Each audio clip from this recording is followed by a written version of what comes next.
Hello Psych2Go fam, welcome back to another video.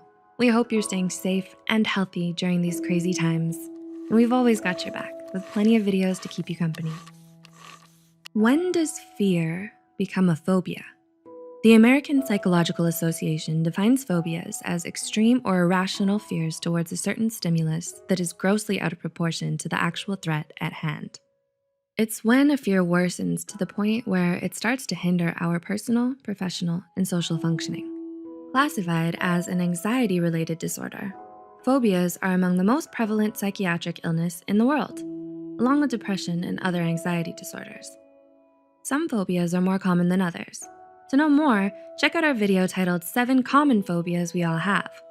But there are actually quite a number of phobias we don't even know existed. Wondering what those phobias are? Here are 7 rare, but very real phobias you might not know about. 1. Allodoxaphobia. Allodoxaphobia is defined as the fear of other people's opinions. It's also linked with a fear of debate, discussions, and confrontations, as well as extreme anxiety and discomfort at discourse and controversy. People who suffer from this phobia do not want to know or hear about the opinions of others, which can be a problem at school, work, and everyday conversations. This phobia is so rare that psychologists are still arguing about whether or not it should even be considered a proper phobia at all, since so people are known to have it. 2. Decidiophobia. A specific phobia that often co-occurs with another anxiety disorder. Decidiophobia is the fear of making decisions, and it's extremely rare. Those who suffer from decidiophobia feel panicked and afraid whenever they're asked to choose something because they don't trust themselves enough to make the right decision. As a result, they have a habit of relying on rituals or superstitions to decide, like flipping a coin, consulting their astrology, or asking for signs from the universe about what to do. 3. Nomophobia, a modern-day affliction. Nomophobia refers to the fear of being without one's phone. It's usually characterized by anxiety about not having your phone charged, misplacing it, forgetting it, breaking it, or not being able to check it throughout the day. While 66% of the global population shows signs of nomophobia, only a few are actually serious enough to be considered a clinical case in need of therapy.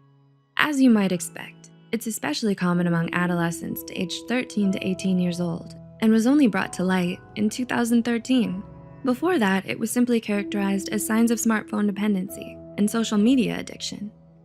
4. Catoptrophobia.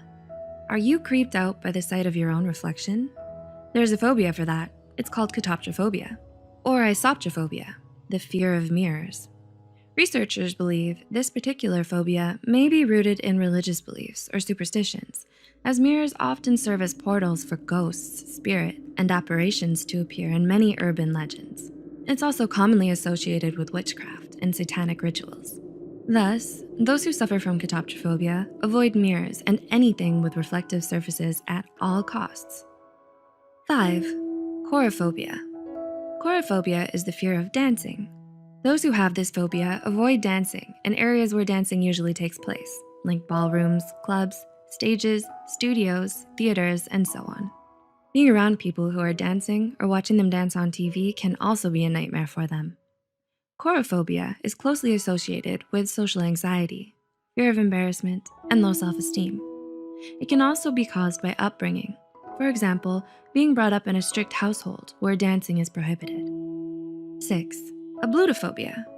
Mysophobia, commonly known as germophobia, is one of the most common phobias in the world, so maybe it's not such a surprise that its exact opposite falls on the other end of the spectrum, ablutophobia. Ablutophobia refers to the fear of cleaning, washing, or bathing oneself. It normally begins in early childhood. While some of us dislike taking baths when we were still little, there are actually the rare few who never grew out of this fear. Because everyone needs to shower and clean themselves regularly, people who have ablutophobia suffer from poor hygiene, body odor, skin irritation, fungal infections, and a weakened immune system. 7. Ancraophobia. Ancraophobia is the very rare and extreme fear of wind. It can refer to a wide variety of air-related fears, like the fear of drafts, swallowing air, and even being blown away by strong gusts of wind. People who have ancraophobia try to stay away from doors and open windows as much as possible. They feel anxious around windmills, hand dryers, air conditioners, and overhead air vents. Based on a 2009 study, a possible explanation for this phobia is that those who suffer from it have learned to associate wind with tornadoes, hurricanes, and other wind-related disasters. Were you surprised by most of the phobias listed here? These are just a few uncommon phobias being studied further by psychologists and researchers today. There are more unusual phobias that aren't discussed in this video. If you'd like to know more, let us know in the comments below, and we might make a part 2. With that said, if you are suffering from a specific phobia of any kind, don't hesitate to reach out to a mental health care professional today to help ease your fears and better manage your phobias. Lastly, if you find this video interesting, don't forget to like and share. Subscribe to Psych2Go for more psychology videos. Thanks for watching. See you next time.